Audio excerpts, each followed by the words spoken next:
সেহরির সময় রেশমিকে ওয়াশরুম থেকে গোসল করে বেরোতে দেখে রেশমির শাশুড়ি নার্গিস বেগম থমকে দাঁড়ায়। পর্দার আড়াল থেকে নার্গিস বেগম রেশমির চলে যাওয়ার দিকে তাকিয়ে মনে মনে ভাবতে লাগলো, এই মেয়েটা মনে হয় আমার ছেলেটার জীবনটা শেষ করে ছাড়বে। প্রতিদিন স্বামী স্ত্রীর মেলামেশা করতে হবে, এমনটা কি কোথাও লেখা আছে? রোজার মাসেও একটা দিনও আমার ছেলেটাকে ছাড় দিচ্ছে না এই মেয়েটা।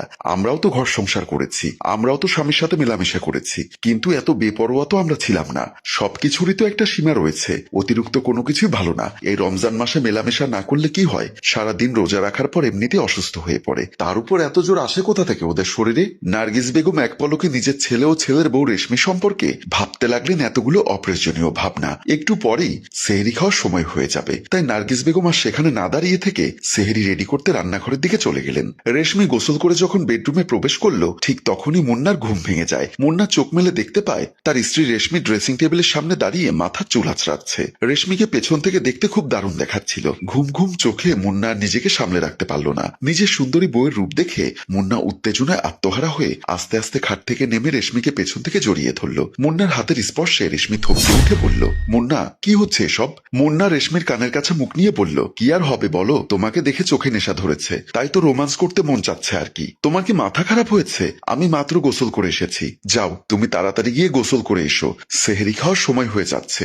এখন আর আমি তোমার কোনো কথা শুনবো না, এখন আমার তোমাকেই চাই। দেখো মুন্না, খুব বাড়াবাড়ি হয়ে যাচ্ছে কিন্তু, এসব এখন করলে আমাকে আবার গোসল করতে হবে, বুঝতেই তো পারছো রোজার মাস, এখন সেহরি খেতে হবে, হাতে বেশি টাইম নেই। যাও তুমি লক্ষ্মী ছেলের মতো গোসল করে এসো, আমি তো আর চলে যাচ্ছি না, কাল না হয় মন ভরে আদর করো। রেশমির মুখে এমন কথা শুনে মুন্না কোন রকম নিজেকে কন্ট্রোল করে বলল, ঠিক আছে আমার লক্ষ্মী বউ, তাহলে মনে থাকে যেন আগামীকাল অনেক সময় নিয়ে তোমাকে আদর করব, কিন্তু তবে হ্যাঁ, কাল যদি কোন রকম বাধা দেওয়ার চেষ্টা করো তাহলে কিন্তু আমি তোমার কোনো কথাই শুনবো না। বলে মুন্না গোসল করার জন্য বাথরুমের দিকে চলে গেল, আর রেশমি ড্রেসিং টেবিলের সামনে দাঁড়িয়ে মিটিমিটি হাসতে লাগলো। ফাতেমা আর রেশমি ড্রয়িং রুমে বসে টিভি দেখছিল। এমন সময় ফাতেমা বলল, ভাবি তোমাদের তো অনেকদিন হলো বিয়ে হয়েছে, কিন্তু তোমাদের কোনো বাচ্চা কাচ্চা হচ্ছে না কেন? ফাতেমার মুখে এমন কথা শুনে রেশমি কিছুটা হতভম্ব হয়ে গেল। রেশমি কি জবাব দেবে ফাতেমাকে কিছুই বুঝতে পারছে না। রেশমি আমতা আমতা করে বলল, বাচ্চা কাচ্চা হচ্ছে না সেটা আমি কি করে বলবো, তা তো একমাত্র উপরওয়ালাই বলতে পারেন। রেশমির কথা শুনে ফাতেমা একটা মুচকি হাসি দিয়ে বলল,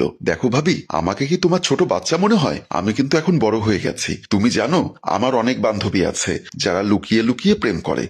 আমি বলতে চাচ্ছি কিছু কিছু বান্ধবীরা তো তাদের বয়ফ্রেন্ডের সাথে ফিজিক্যাল সম্পর্ক পর্যন্ত করে। ফাতেমার মুখে এমন কথা শুনে রেশমি অবাক হয়ে ফাতেমার দিকে তাকিয়ে আছে, আর মনে মনে ভাবছে এই বয়সে যদি এত পেকে যায় তাহলে ওর কপালে খারাপ কিছু আছে। রেশমি কেমন চিন্তিত দেখে ফাতেমা বলল, কি হলো ভাবি, তুমি এমন চুপ করে আছো যে? না তেমন কিছু হয়নি, আমি তোমার কথা শুনে অবাক হচ্ছি।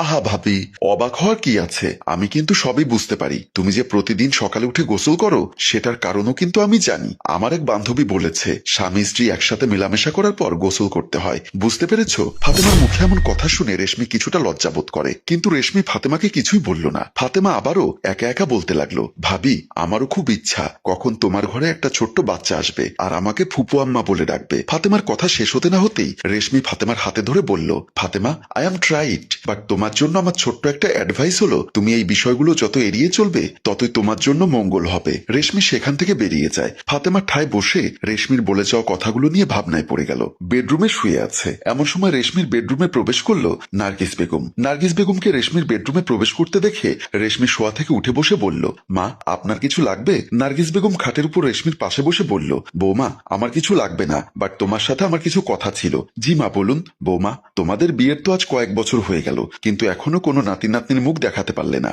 নার্গিস বেগমের মুখে এমন কথা শুনে রেশমির মুখটা কিছুটা মলিন হয়ে গেল। রেশমি কোন রকম পরিবেশটা স্বাভাবিক করে বলল, মা আসলে আমরা চেষ্টা করছি, আপনি আমাদের জন্য দোয়া করুন, আশা করি খুব তাড়াতাড়ি সুসংবাদ শুনতে পাবেন। রেশমির মুখে এমন কথা শুনে নার্গিস বেগম একটা দীর্ঘশ্বাস ছেড়ে বলল, দেখো বৌমা, প্রতিবেশী আত্মীয় স্বজন সবাই বিষয়টা নিয়ে আজে বাজে কথা বলছে, আবার কেউ কেউ তো তোমাকে সন্দেহের চোখে দেখছে, তাই আমি বলছি কি, প্রতিদিনই তো দেখছি তোমরা শারীরিক মেলামেশা করছো, তাই আর কোনো ভনিতা না করে যত তাড়াতাড়ি সম্ভব আমাকে নাতি নাতনির মুখ দেখাও। নার্গিস বেগম কথাগুলো রেশমির চোখে চোখ রেখে বলে সেখান থেকে খুব তাড়াতাড়ি বেরিয়ে যান। আর রেশমি বসে বসে চিন্তায় পড়ে গেল, কি করবে সে, আর এখন কি করার আছে। কলিং বেলের শব্দ শুনে দরজা খুলে দিল ফাতেমা। ফাতেমা দরজা খুলে দিতে রুমে প্রবেশ করলো মুন্না। মুন্না রুমে প্রবেশ করতেই ফাতেমা বলল, ভাইয়া তোমার সাথে আমার কিছু কথা আছে। ফাতেমার মুখে এমন কথা শুনে মুন্না অবজ্ঞার সুরে বলল, যা বলার খুব তাড়াতাড়ি বল, আমি খুব টায়ার্ড হলে চলবে না, আজ তোমাকে আমার কথা শুনতেই হবে।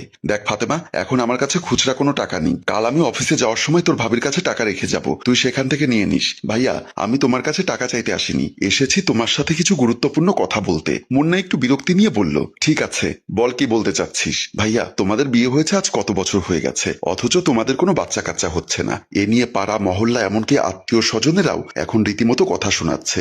মাও এই বিষয়টা নিয়ে খুবই চিন্তিত, মাকেও এই বিষয়টা নিয়ে প্রতিদিন কথা শুনতে হচ্ছে। ফাতেমার মুখে এমন কথা শুনে চমকে ওঠে। ছোট বোনের মুখে যখন বড় ভাই এমন কথা শুনবে তখন তো চমকে ওঠারই কথা। মুন্না ফাতেমাকে কি বলবে কিছুই বুঝতে পারছে না। অন্যদিকে আবার তার মা নার্গিস বেগমের প্রতি অনেক রাগ হচ্ছে। মুন্না ফাতেমার সাথে আর কোনো কথা না বলে চুপচাপ সেখান থেকে তার বেডরুমের দিকে চলে যায়। ড্রয়িং রুমে বসে আছে নার্গিস বেগম। এমন সময় মুন্না ড্রয়িং রুমে প্রবেশ করে নার্গিস বেগমের পাশের সোফায় বসে বলল, মা, আমার আর রেশমির পার্সোনাল ব্যাপারটা নিয়ে তোমার এমন আজে বাজে কথা বলা একদমই ঠিক হচ্ছে না। আমি আজে বাজে কথা বলছি মানে? তুই কি বলতে চাচ্ছিস মুন্না? মা, আমি বলতে চাচ্ছি তুমি আমাদের ব্যাপারটা নিয়ে এমন ভাবে কথা বলছো যা শোনার পর এখন আমাদের ছোট বোন ফাতেমাও এই বিষয়ে আমাদেরকে কথা শোনায়। মুন্নার মুখে এমন কথা শুনে নার্গিস বেগম কিছুটা রাগান্বিত হয়ে বলল, ঠিক আছে, আমার কথা যখন তোদের ভালো লাগে না তাহলে আজকের পর থেকে আমি এই সংসারে আর কোনো কথা বলবো না। বলে নার্গিস বেগম হনহন করে রুম থেকে বের হয়ে গেল। হসপিটালের বেডে শুয়ে আছে রেশমি। রেশমির মাথার পাশে দাঁড়িয়ে আছে মুন্না ও নার্গিস বেগম। হঠাৎ করে রেশমির শরীর খারাপ হয়। মুন্না ও নার্গিস বেগম দুশ্চিন্তায় পড়ে যায়।